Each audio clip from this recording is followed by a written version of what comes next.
I'm back again, people. It's me, Jay Shad, part of the Behind the Bench Network. Shout out to the bench crew, Jermaine, JB, Kelvin. Check their videos out. They got real great videos. Man, subscribe to us if you want great content, period. We ain't here to try to get some hot takes. We're not here to say something crazy. Um, we all know our NBA history, and we just trying to tell what the truth is because um, the mainstream media they out here lying because that's how they get paid. Some of them work for Clutch Sports. Some of them is just trying to make a dollar. So they say crazy stuff because they know that's what's gonna bring in the fans. But let me get straight to it real quick. This is part 5 of this series. Where are all the real NBA stars at? See, what I've been trying to put out there is a real superstar don't need a lot of help. Real superstars don't need a lot of help. A real superstar is going to set the tone. He's going to play defense. He's going to have everybody else fall in line and play defense also. And they're going to get players that's going to play their roles. But nah, not in this generation of so-called superstars. I talked about this dude in the last video just a little bit, but I'm about to really get into him. Joel Embiid. And I like Joel Embiid, but he plays dumb basketball. The boy the boy averaged 33 points last season. Won the MVP. Seemed like he was trying to just win the MVP and put up a lot of points. 33 points. But look, check this out. He had a player. James Harden averaged, I believe it said 21 or 20. Then you had Tobias Harris. He's averaging 15. Then you had Maxi. I think Maxi was averaging around 20. Like, you got two players averaging 20. You got Maxi averaging 15. And you still couldn't get your team to the Eastern Conference Finals. Why? Because they don't play defense. Why? Because Joel Embiid ain't really a shot blocker. Why? Because they play stupid basketball. When Joel Embiid should be on the block, getting easy buckets. Nah, he won't make the game tough and hard and want to shoot threes. You see what I'm saying? Like, the formula is you just need a superstar that's going to give you close to 30 points a game, anywhere between 25 and 30. Then he needs a second player that's going to give him anywhere between 18 and 24. And then a third player that's going to give you anything from 14 to 20 a night.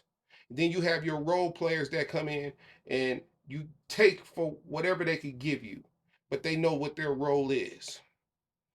And if you're playing solid defense, you should be able to win.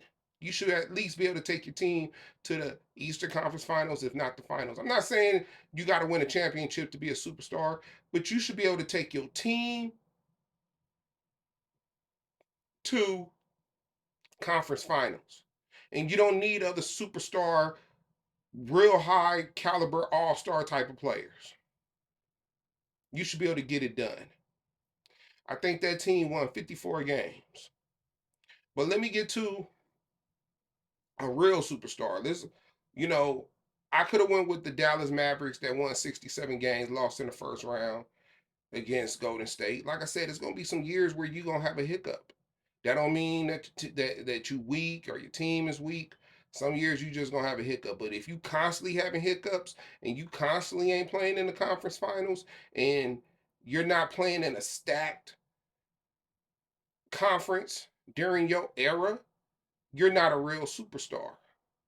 If you can't get your team to the conference finals and your team is winning 55 plus games and you're pretty much the favorite, if not the favorite, you're a top 3 seed, you should at least be getting to the conference finals one of those years.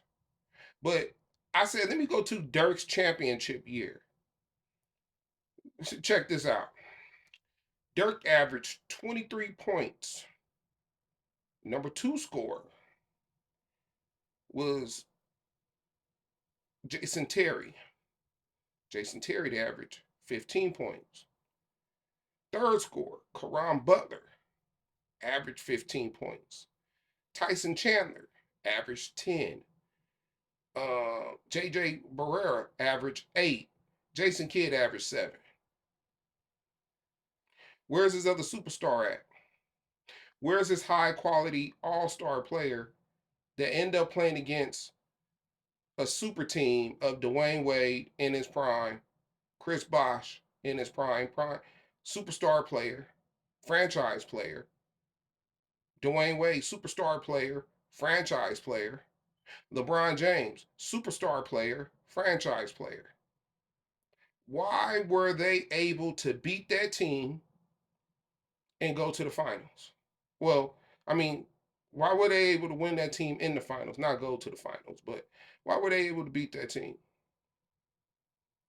Because remember, and I'm not going to even talk about LeBron because LeBron is coming. The big dogs is coming. LeBron, KD, Kobe, those players is coming in some future videos. So I just wanted to get some of these other players out. I talked about Steph. I talked about Luka falling short. I talked about Dame. I talked about I haven't really got on AD's but I'm gonna get on AD too. I'm gonna slide him up in there. He gonna get his whooping. Talked about Kawhi Leonard. Talked about Karl Malone, Charles Barkley, Clyde Drexler. I haven't talked about Michael. Talked about Magic. Talked about Bird. I'm trying to. Those is real superstars. Those players in the 80s and 90s, and even some in the 2000s. I ain't talked about Tim yet. Tim Duncan.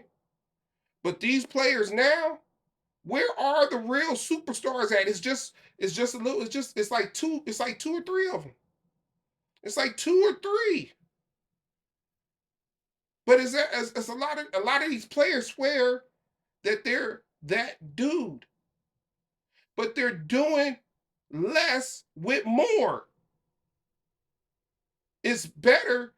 Like you get more props if you're doing more with less. You should never be falling short when you have stacked teams and you're going up and you got the best team on the court, but you're falling short. When you're outnumbering the other team's best 3 players and you're falling short. I asked the question, y'all, where are the real superstars at? Somebody say something in the comments. Give me a real, realistic argument in why they're a superstar. It ain't got nothing to do with this dude sells shoes. He's the top. He got the leading jersey sales. He's in all the commercials. Cause everybody say that he is. That don't mean everybody's right.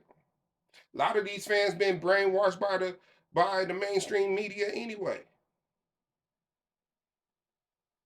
If you can't get it done, if you don't know how to make big shots when it counts, if you're not exploding to close out a game when your team needs it the most, if you're not making stops, if you're not playing defense, if you just ain't shooting the ball, you're not a real superstar. I'm sorry. And it's okay to have off nights.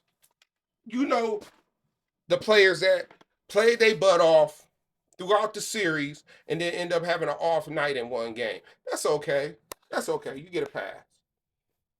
You still shot 25 times. You just couldn't make none. You was just off. It was just a bad night. That's okay. That's okay. But some of these players, they don't want to shoot. They don't want the ball in a big moment. They look good in the regular season, but they don't look good in the playoff like Joel Embiid. He went from 33 to 23. I don't want to hear it. Ain't no excuses. Like I said, this your boy Jay Shad. This is the Behind the Bench Network. Follow, subscribe, and just get ready for good content because we got a whole lot to talk about. And I'm out.